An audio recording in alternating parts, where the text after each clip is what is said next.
So let's take a look at juvenile offenders as it concerns Georgia's court system. So before we get started, let's first identify what or who exactly are juveniles. So you're considered a juvenile if you're a minor under the age of 17 years old. So that means if you commit some kind of crime under the odds of Georgia's law, they're going to identify it as one of these two categories, either delinquent behavior or unruly behavior. Delinquent behavior, those are your more extreme crimes that you committed. So think about those as like your felonies. So your rape, murders, child molestation. Your unruly behavior, think about those as like your misdemeanors, but for minors. So those are your lesser offense crimes, but they're still a crime nonetheless. So delinquent behavior, under the eyes of Georgia's law, these are your seven delinquent behaviors.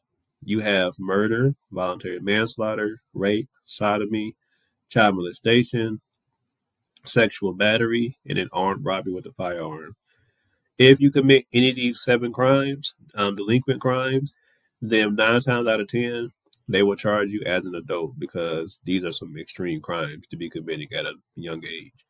So that means you're charged as an adult. They will then process you as such.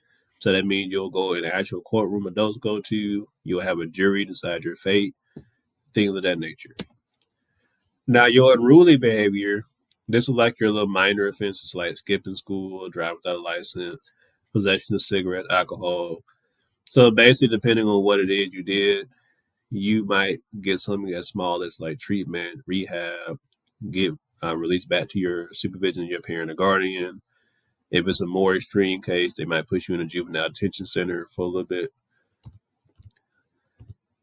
So, as juveniles, you all have rights, just like adults.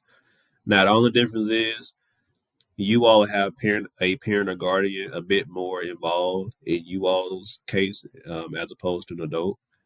So, you have the right to have your parent or guardian contacted immediately, and they can also be present while you're being questioned by the police. You have the right to an attorney. You also have the right not to be placed with adult offenders. And you also have the right, because you're under the age of 17, not have your name or photograph made public or put in the news, social media, anything like that. Now, when it comes to the steps and how juveniles are taken in, it's kind of similar to the adult process, but with a few tweaks. So this is assuming you're not being charged as a adult and you're going through the regular juvenile process. So step one, you'll be arrested, taken into custody. Step two, you'll have an intake officer. So they'll decide if there's enough evidence to make a charge against you as a juvenile. Then you'll be released to the parent or guardian or detained. Now, depending on what the crime is you committed and you're being charged with, they may let you go back home for until your court date, or they'll keep you locked up until it's time for you to go to court. Then step four, you have your informal adjustment. And this is basically you have the right to admit guilt to the judge, and therefore you're under court supervision for 90 days. If it goes past step four, step five will be your adjudicatory hearing. So that the judge hears the case, and then the judge will decide whether or not you're guilty or innocent. So remember, in juvenile court, there are no juries involved. So the judge is the jury and the judge, of course. So he or she decides your fate.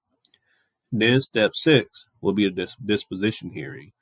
So the judge will hear witnesses speak on your behalf, and then based on what he hears, then the judge will decide your punishment. So it could be something as small as a fine, or something more extreme as you go to a juvenile detention center for a little bit. So we're gonna stop here.